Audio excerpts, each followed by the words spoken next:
น้ำบ่อาบสบายดีเด้อพ่อแม่พี่น้องเอ้ยอากาศเริ่มหนาวอีกเลยเดี๋ยวนี้ว่าวเสริมเข้ามาสวนคือเก้าพี่น้อง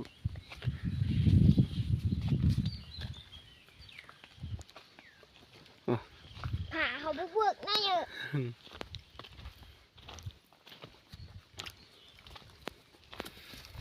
ปั่นมือซืนปั่นวานนี่พี่น้องเอ้ย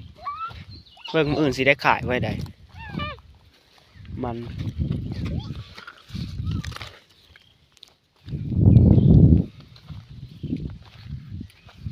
บรรยากาศงามหลายพี่น้อง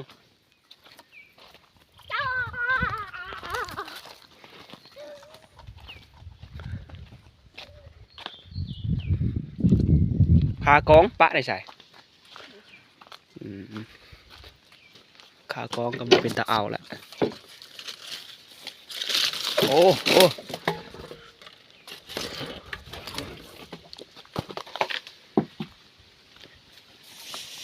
หนาวผิงไฟไม่นี่แหละทำเขาโกงแก้ว จับเดี่ยว บนนอนกับพี่น้องเอ้ยพวก ปิงงู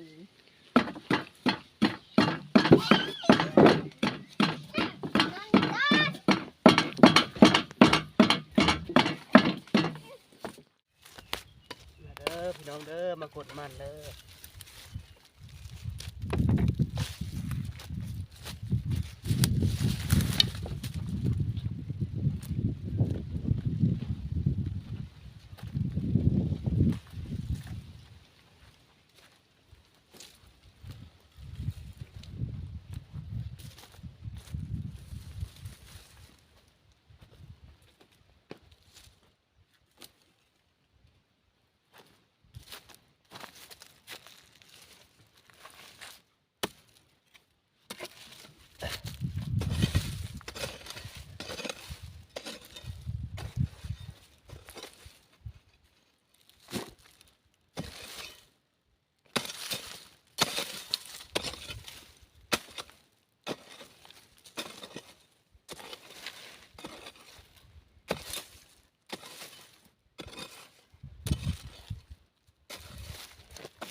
เด็ดขาดพี่น้องเอ้ยมันกันดิ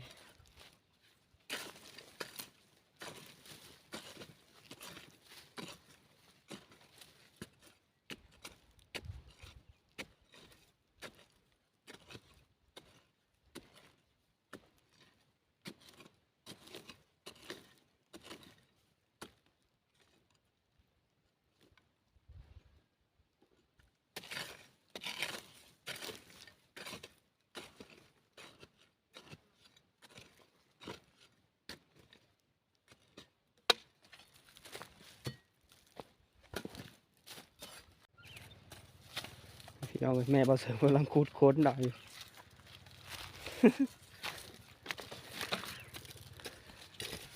น้ำจี ล่างเลยตัวนี้หมอนี่ก็บ่เท่าคือ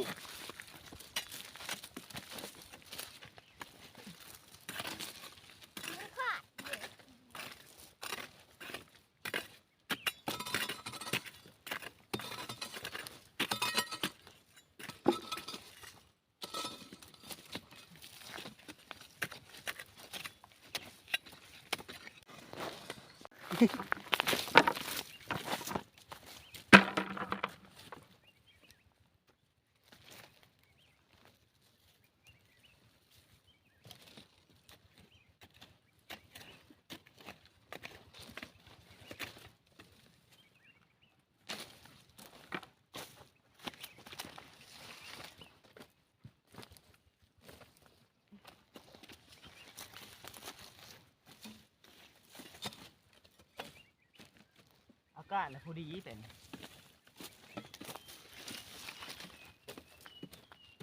อากาศแปรปรวน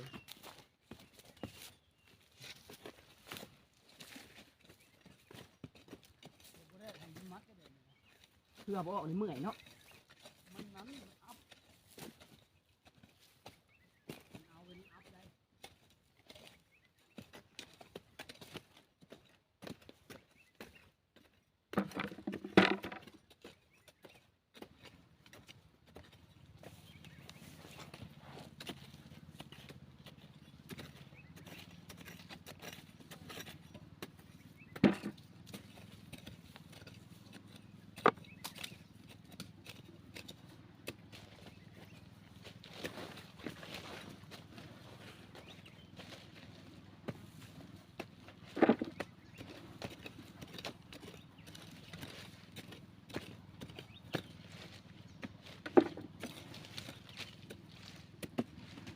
ไปเอาบางพมันมาต่ำอีกต่ำมันนี่สิบุใส่เกลือใส่บะเดะบะเดะเข็มโพด แค่แค่แบบนี้นี่คือว่าใช่อยู่ลายเลยว่าที่น้ำได้อีก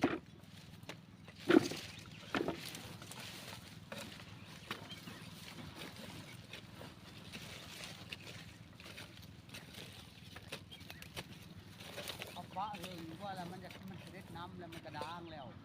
เที่ยปั้นเลยจนเป็นทิศมันจะแข็งแหละเราเปิดทิศ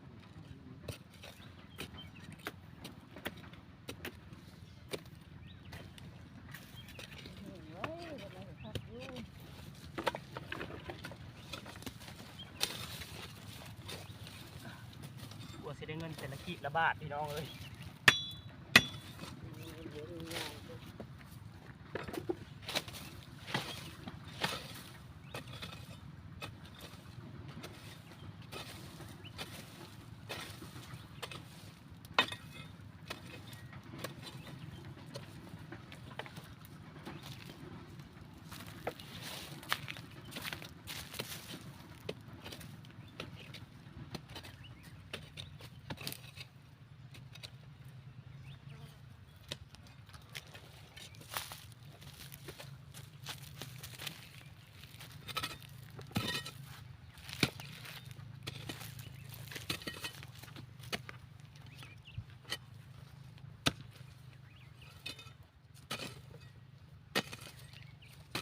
แกงปลาให้จังเบ็ด ไว้ผูกตอนนอกเรา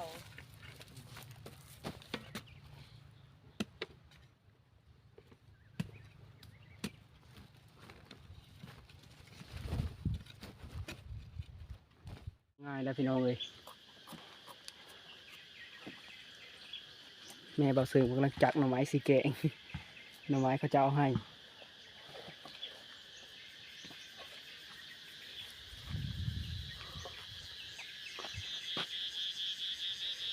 เสียงจักจั่นฮ้องเลยกินฮ้อนตอนข้าวยังน้อย ดังไฟก่อน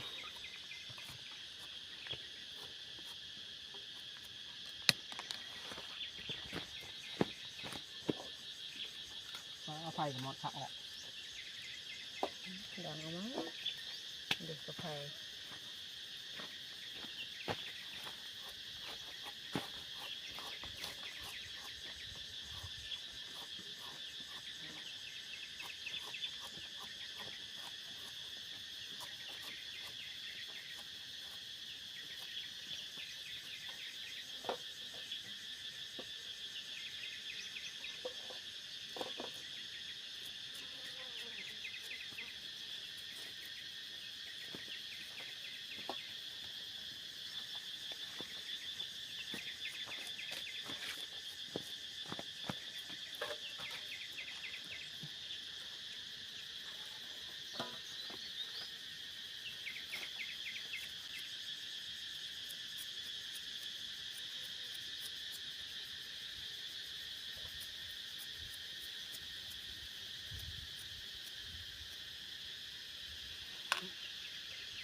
ถ่ายแบบอมลมมานี่แหละ คำชะงัดอะไรกับห้างดังไพ่มาลูก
ดินฝนทีนี้เนาะแล้วย้อนมากินตรงรถตรงลัดรถ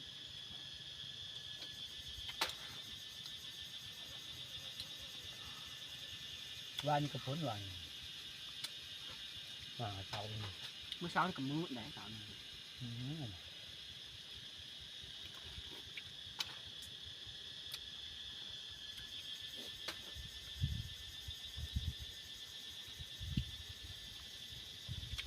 มาดูละพี่น้องดูวันกินข้าวกันยกรังกอมนะใส่หน่อไม้โอเค เอาเป็นไม้หลังเว้นน้ำพ่อเยอะว่านี่ค่ะ เห็นไว้สิ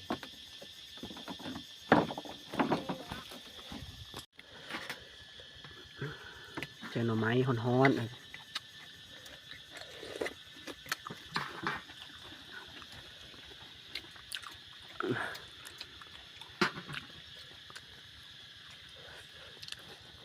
ปลาผังหนาวแกงใส่นี่แห้งแซ่บไปเนาะ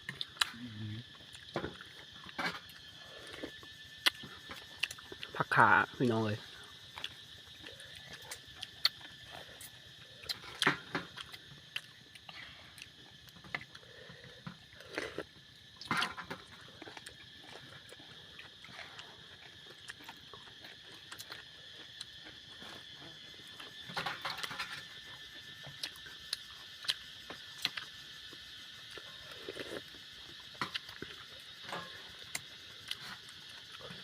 โกโกโกหมักน้ำยานหน่อยกี่ยันหมัก พวกไม่หัวโล้นก็มากคือเดียว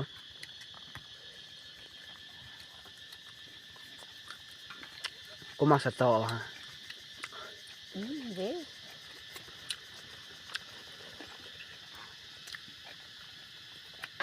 ไม้นี้ก็หลายผู้ชายก็เห็น มากินไหมคะ ลูกเขาที่เขาปลูกเอา หัวรถหัวลาย ไม่ไง จะโตนั่นน่ะ ไม่หัวโล้นนี่เหรอไม่หรอ น่ะไม่อ่ะแต่ถึงเบิ่งพักแล้ว